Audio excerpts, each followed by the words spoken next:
What we were suggested that day was like something from a medieval battle. We fought hand to hand, inch by inch, to prevent an invasion of the Capitol.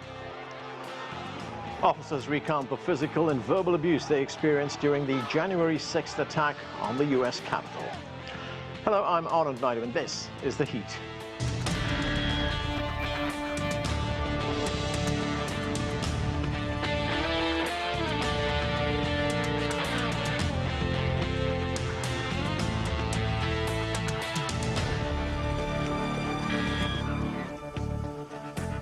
Six months after pro-Trump supporters stormed the U.S. Capitol, a Congressional Select Committee heard emotional testimony from law enforcement officers.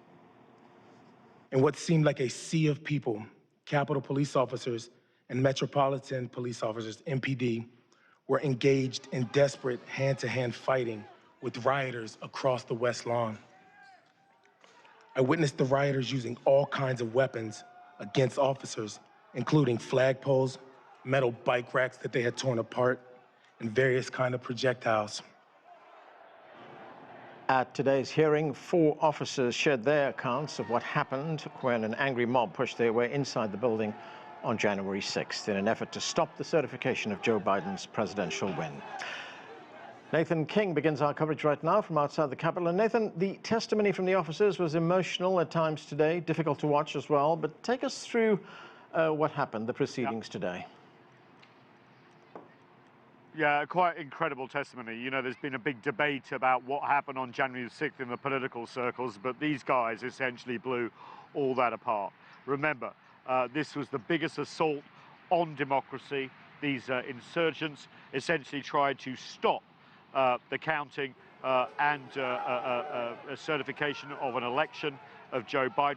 They threatened to kill Mike Pence, the vice president, who resides over the proceedings, and they were extremely frank, extremely emotional, and extremely direct in their testimony. And we cover a lot of these hearings, right? How often do you hear Congress people say nothing? Never. But they did, because it was just so powerful, so emotional, and just really, really got to the heart of what this tragedy is that people died, officers died, hundreds are now facing decades in jail, and the consequences for politicians and others are as yet unknown. We heard from one officer, for example, who had served 4 tours in Iraq and said he'd never seen anything like it. We heard one officer say that he was kicked unconscious by the mob, tased, electrocuted by his own taser, and they threatened to pull out his own gun and shoot him. And then this officer, who is African-American, said the N-word was used against him. He'd never had that ever in his years in uniform. Let's hear how desperately he fought off the insurgents. Directly in front of me, a man seized the opportunity of my vulnerability. He grabbed the front of my gas mask and used it to beat my head against the door. He switched to pulling it off my head, the straps stretching against my skull and straining my neck. He never uttered any words I recognized, but opted instead for guttural screams. I remember him foaming at the mouth. He also put his cell phone in his mouth so that he had both hands free to assault me. Eventually, he succeeded in stripping away my gas mask, and a new rush of exposure to CS and OC spray hit me. The mob of terrorists were coordinating their efforts now, shouting "heave, ho," as they synchronized, pushing their weight forward, crushing me further against the metal door frame. I think that's a very important line there. Terrorists, domestic terrorists. Remember, the FBI has arrested and charged 600 people. Trials are set to get underway in 2022. This testimony was very, very powerful. And there are many other police officers, both the Capitol Hill Police and the DC Police, who we heard from, who will be witnesses at this trial. As you know, I was there. I witnessed a lot of the violence. They destroyed our camera equipment. We couldn't go live that night. I was very pleased to hear from these officers, because what they said backed up kind of how I felt about the whole thing. For the last 6 months, it's become a political issue. I'm glad it's a personal one again. Nathan, is there any sense of the timeline for these hearings? And could former President Trump be subpoenaed to testify? Well, as you know, these hearings have been held hostage to politics. It was meant to be a special commission a la 9/11. That got stopped in the Senate. Then it came back to the House. Nancy Pelosi said we'll have a select committee. There was an argument over the number of Republicans on it and who. Nancy Pelosi rejected the idea that those who had supported the insurrectionists or made excuses about January the 6th would be on it. There are two Republicans, Lynn Cheney being the most famous one, daughter of the former Vice President Dick Cheney, but they have been, she was kicked out of her leadership position, so it's going to be very partisan. And the reason I gave you all that politics leading up to it is because when it comes to subpoenas, i.e. bringing people to be testify, that's where the lawyers and the politics get involved. Yes, there is a chance that he will be subpoenaed, former President Donald Trump, former president, I'm saying, because as you know, all this is about overturning an election which was a big lie on part of Donald Trump. But it's very unlikely he will appear in front of any committee or give deposition.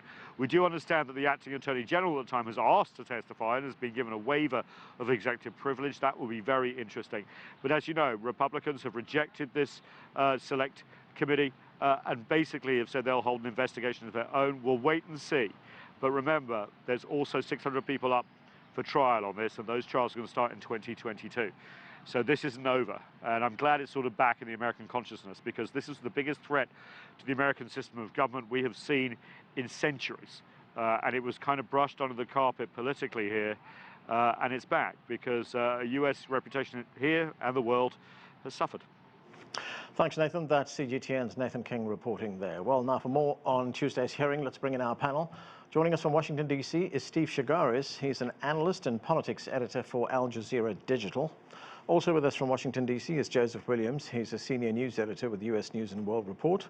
Adolfo Franco is an attorney and Republican strategist here in Washington, D.C. And from Monterey, California, Spencer Critchley is a Democratic strategist and author of Patriots of Two Nations. Thank you to all of you for being with us. Spencer Critchley, these hearings were called by Democrats in the House of Representatives, particularly the leader of the Democrats, Nancy Pelosi. What is she hoping to achieve with these hearings? I think that the most important impact of these hearings is just how clear they make it that we are not facing a political crisis, we are facing a moral crisis. One of the great strengths of our democracy is that it separates most moral questions from politics. As a citizen of a democracy, you're not required to believe in any particular religion or disbelieve in any religion, but you must believe in democracy itself. And democracy does have certain core values, freedom, equality, justice, including the rule of law, which we must see as sacred. And to attack democracy, to attack the underlying values of democracy, including truth itself, perhaps the most important value of all, makes all the rest of it possible, we have to see as an immoral act. And I think that these officers today made that beautifully and at the same time horribly clear. Their expression was so beautifully powerful, unfortunately, because it came out of the horror of their direct personal experience of that day. But that is often the most powerful testimony that morality has. Spencer, if it is framed that way as a moral question, a moral challenge for the country, how do you think Trump supporters will feel about this? And there's a considerable number of them in this country. Do you think they are essentially morally depraved? No, and I think it's important that we avoid the temptation to describe anybody as personally immoral, any more immoral than humanity itself is. We, all of us, helped create the society in which Trumpism flourished. However, we have to recognize that Trumpism is itself immoral if we believe in democracy. It's an attack on democracy within the moral code that makes democracy possible. That is immoral. So the people who are supporting Trumpism, who are trying to excuse the insurrection on January 6th, the acts of terrorism as it was accurately described today, are committing an immoral act. But we will not get too far if we just think we've identified the devil by locating him, so to speak, in one group of people. We all helped to create this situation, and it's the entire nation that's facing a moral crisis here. Adolfo Franco, what do you make of these hearings? As I said, they were called for by the Democrats. There are some who are saying, look, these hearings were called to make Republicans look bad. Well, of course, this is all, with all due respect to all the guests speaking about morality and democracy, this is political theater and an absolute charade. If anybody thinks something in Washington doesn't have to do with politics and it has to do with morality, I don't know how long they've been in this town. The fact of the matter is, this is another witch hunt directed by the Speaker. The composition of the committee and the process in and of itself tells you that. That's no revelation. But today, of course, was teeing it up since you began with the officers and the opening salvos today. You could have substituted those stories, that emotion, and those conclusions for all the rioting that took place in the last year with Antifa and Black Lives Matter, where insurrections, real insurrections, which this was not, this was just a mob, happened in Portland and in Seattle, and where 24 police officers actually died and billions of dollars of damage was done. Now that was part of the Republican plan to look at the failings of the country and how the country's being torn apart by the fabric of it, and not to have it which your guests here have already given you a clue. This is about Donald Trump. This is about the perpetual fear Democrats have about Donald Trump and to try to discredit him before 2024. Nothing to do with the truth. The truth is this was a mob, pure and simple, not an insurrection. But the other aspects of what happened in this country, which were horrific and cost lives and damages and were true insurrections, those are the things that are being swept under the table, and those are the things that are immoral. Right. And this Democrat Party didn't have the gumption because it has an agenda to put those issues on the table as well, as demanded by Republicans. Right. Spencer, let me get a quick response from you to what Adolfo just told us, that this is not a moral question, this is political theater. This is about right. Well, without making any direct judgments of Adolfo or his motivations, this false equivalency, this attempt to convert a moral issue into a political contest is a sign of the moral degradation of the Republican Party, which Trump did not cause. That degradation was the willing embrace of the Republican Party of a person who is thoroughly corrupt, who's a classic demagogue, meaning he incites the mob by appealing to their nationalistic passions purely for his own ends. All right. To support Donald Trump is unthinkable in any kind of morally founded democracy. Okay. To have the type of behavior during the so-called peaceful protests of Black Lives Matters and the racism it stands for, and politicians egging this on of the left and being celebrated, I think, my friend, that is immoral and reprehensible. Yeah. All right. I want to get to what you're saying, Adolfo, is just factually not true. Right. I will get back to both of you, Spencer and Adolfo. I will get back to you. I want to get to Steve Chaggaris. Steve, the Republicans don't want any part of this hearing. Well, the Republican leadership, I should say, in the House of Representatives. Yes, there are 2 Republican members who are serving on this committee, but they've been disavowed, and in fact, Republicans are calling for them to be punished. The fact that Nancy Pelosi rejected 2 of the initial group that was proposed to serve on this commission, I'm wondering, does the commission, or the committee rather, run the risk of losing credibility? No question, at least among a certain subset of the electorate. Republicans, Trump supporters are not going to look at this and say that this has any credibility whatsoever. But at this point, I think the wheels have fallen off the idea that there is going to be some sort of commission put together by Congress to look at this in a bipartisan way. That went out the window pretty early when the Senate blocked the House's idea of doing that. And so you want to use the term political theater. It's political theater all around. Yes, the Democrats are playing politics now because that's sort of what they're left with. They're left with a Democratic-run, quote, special committee that's going to look at something that, at the end of the day, they're going to try to maximize the politics out of this to their benefit. But at the same time, there's no question Republicans are playing politics here. They are making decisions about what they're going to say and how they're dealing with the aftermath of January 6th based on, it seems, what Donald Trump says about them as candidates for Congress and for the Senate. And there's a fear among Republicans that Donald Trump's going to come after them if they say anything that crosses Donald Trump with regards to this. And so that's why you're seeing this sort of allegiance to Donald Trump among Republicans and really sort of twisting what really happened on that day to try to prevent Donald Trump from speaking out against them when they're up for election next year. Joseph Williams, let's listen to one of the police officers who testified on Tuesday. Let's listen. As I was swarmed by a violent mob, they ripped off my badge.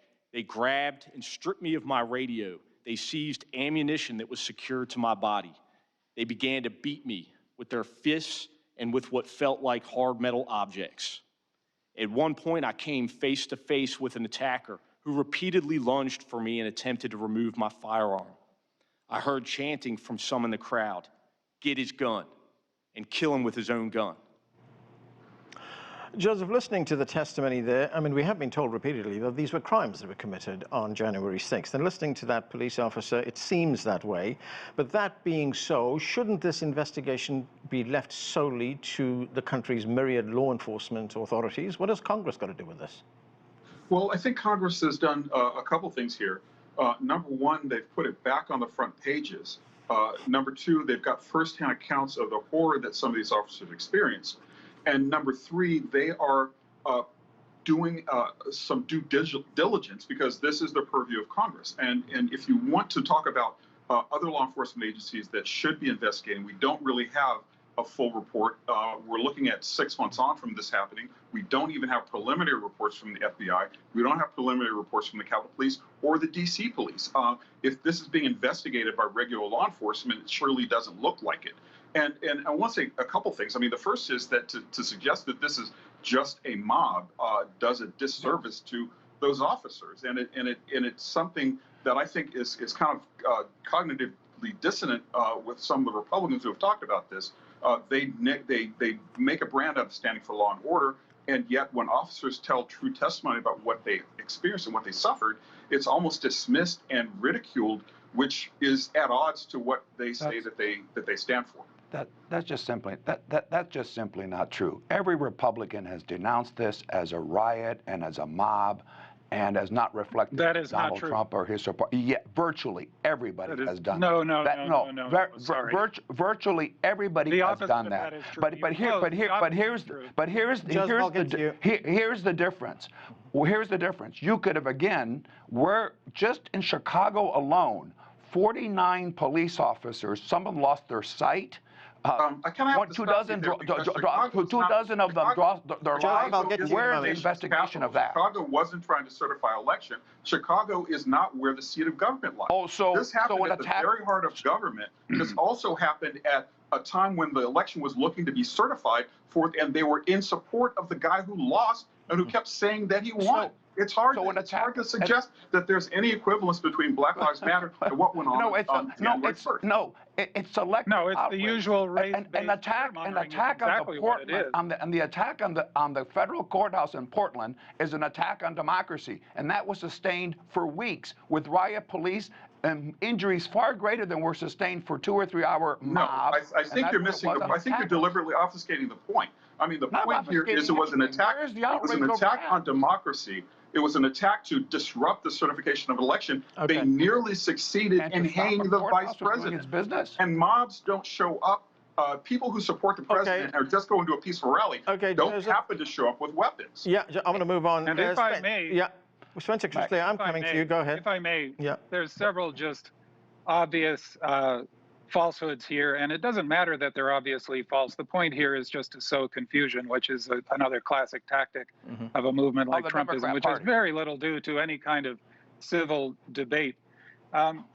This whole thing has a long history in white nationalist fear-mongering that goes back to the 1700s. And it's an unbroken tradition to try to scare white people into thinking black people are dangerous and are going to take over if we don't keep a close eye on them. And to make it so that if there's any violence committed by any black people, it's terrifying and why aren't we doing anything about it? But if an attempt to overthrow our democracy is committed by thousands of white people, we have to understand how they were just angry because, they felt that former President Trump should have won. All right. This is just an outrageous lie. The point is not to engage with the lie. The point is to sow fear and confusion. Look on this program, it's 3 voices or 4 always against 1. This is the nature of this program. But if we're going to have a debate, we need to agree that facts matter. Let me make something clear to you. Number one, as you're playing the race card, what happened in D.C. the had race nothing part to is do with another one of racism. these things. And Racism is a tragedy of American history. It's not the race Portland, card. Oregon. Okay. It is the race card. In Portland, Oregon, what was going on It's was the race not by card black in the people. mouths It was of by people who white exploit people doing racism this. for their Okay, political ends. Adolfo, attack Spencer, on I don't want to get sidetracked here. Adolfo, I have a question for you. This was a headline in Politico in June, which said, "Shocking failure, Pentagon and FBI come under fire for January 6th response." The article details that the social media company Parler had actually flagged dozens of worrying messages to the FBI, warnings that Politico says that appeared to go unanswered. They were ignored by the FBI. Do you expect that this will be investigated by the committee? Well, that's an excellent question, and we never got to the real outrage of the people on this program that are so in favor of democracy. The speaker knocked off 2 members, unprecedented in the history of the House, Republican members that were going to ask questions about the preparedness of the Capitol, precisely your question, of why these things were tipped off, why weren't they done, and she wanted nothing to do with this. So she has stacked a committee. This is this isn't political theater. I retract my statement. Okay, this is Soviet-style conclusion of what they want, which is just simply an attack on President Trump. They don't want to hear 2 views or her culpability, potentially, or those of other authorities. And okay, I need to get to Steve Chaggaris. Steve, what do we know about the Pentagon's role in this and why it took them so long to respond to it? Politico also quotes one Pentagon officer saying he was against deploying troops to the Capitol because of the optics that would send, we would see in sending armed soldiers. Other commanders say they never heard the word optics. But still, the question is, what happened or what did not happen in this case? Well, that's what I think everybody hoped a bipartisan commission was going to get to the bottom of. And there's still a chance that these questions can be asked and answered. Whether they're going to be answered to people's satisfaction remains to be seen. But there are significant questions regarding what happened, regarding security leading up to and during. And also, who pulled the trigger on what? Who told Capitol Police to staff the way they did? Who told Metropolitan Police to be staffed the way they did? Who told National Guard to be deployed the way they did? These are questions that aren't fully answered yet. I think there are a lot of people who want to know the answers to those questions, whether this committee will get to the bottom of that, or let's also remember there are also 2 other committees on Capitol Hill investigating this stuff. We've already had 14 hearings leading up to this. And so these are questions I think that need an answer. I'm not sure we're going to get them out of this, but you never know where these things are going to go. We haven't gotten a lot of detail from the chairman, Benny Thompson, on which direction this is all going to go and the next hearing is going to be, but we'll have to see. Yeah, Joseph, there are other questions which need to be answered. According to Reuters, the FBI has admitted that before January 6th, they'd collected information from at least 4 members of a far-right group called the Proud Boys, and it's known that this group was involved in planning this riot. If that is so, it's even more puzzling now why law enforcement authorities didn't act before this. Didn't they see it coming? Well, and I've reported on this very fact, and the fact is that there was a lot of chatter. There was an incredible amount of chatter. I heard the chatter, and I'm not in on any intelligence. Like one just had to log on to Twitter on January 3rd or January 4th to find out that there was a lot of chatter happening. The leader of the Proud Boys was in D.C. the weekend before. Some have alleged that might have even been a scouting trip, and that was reported on in the free press. So why this intel didn't reach the right people who were in charge of security, it is a mystery. But there are some people who have kind of nudged and pointed their fingers at the fact that the Justice Department was still under the president, the Pentagon was still under the president, and to answer a question that was offered earlier about how troops were deployed against Black Lives Matter protests, but not against this. There is precedent for that as well, that when black protesters happen to gather and make their grievances known, we get a lot of law enforcement presence. But when the same happens is true of white protesters, it doesn't often happen, at least not to that degree. This is just, let me say something. I'm glad you reported on this. Parler and other conservative media were the ones that alerted the authorities. The Capitol Police, we've already had hearings on this. They haven't gotten a lot of attention. In the Senate, Homeland Security has looked at this. There has been a failing. The Capitol Police and the authorities, including the Speaker, ultimately responsible for it, were aware of these things. This has nothing about Donald Trump. That's actually not true. The Speaker is not responsible for security at that really? level. The Capitol Police is responsible for security at that level. And The who's FBI is ultimately in charge? You know, I worked in the House for years. The Speaker is ultimately in charge and appoints the board that oversees this. Okay, He's I do want to add. I want to get back. All right, I want to get back to Spencer. Spencer, Spencer, there are all kinds of questions being asked right now. I mean, about people's motives. You know, whether they be the motive of Nancy Pelosi or the Republicans or the FBI. I'll give you an example here on the question of increased surveillance powers for the police in the wake of this riot. A Democratic Congresswoman, Rashida Tlaib, warned against new powers for the police. She said, no matter the intention, every time we give our government new powers, they are inevitably used to target people that look like me, oppressed people of color and minority groups. Do you agree with that? You know, I know Rashida Tlaib. I've worked with her on the first Obama campaign, and I know her to be a good person. I like her, but I don't disagree. I don't agree with her on everything political. The whole attitude to the police on the left, I think there's a big difference between by far the mainstream attitude to community safety and law enforcement, just like there is to violent protests, which, despite the earlier claims, are strongly disavowed by the great majority of Democrats, no matter where the violence comes from. Right. Similarly with the police, at the far left of the party, we have people who are calling for literally to defund the police.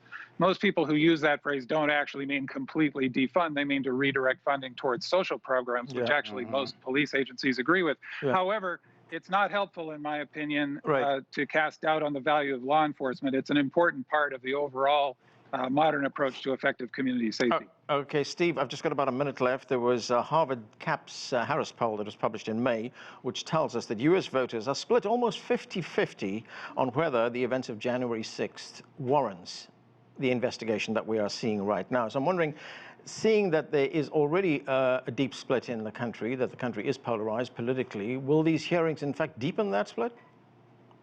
I imagine they will, and I think that's the reason why there are people, whether they're saying it publicly or not, that wanted to see some kind of commission like the 9/11 Commission that would have been divorced from politics, would have been able to do an investigation free from influence from Republicans and Democrats to try to get to the bottom of what really happened on January 6th. There are a lot of important questions that need to be answered, and you know, under the lens of politics, whether it's Nancy Pelosi, whether it's this committee, or whether it's Republicans, the more that these members of Congress speak about this, I think the less chance there's going to be any kind of agreement among the electorate that they'll take this thing seriously. Okay, and that's where we have to leave. Very quickly, Adolfo, very quickly. You forgot to mention one poll, Rasmussen poll, that shows 66% of the American people want a commission and an investigation of the so-called Black Lives Matter riots.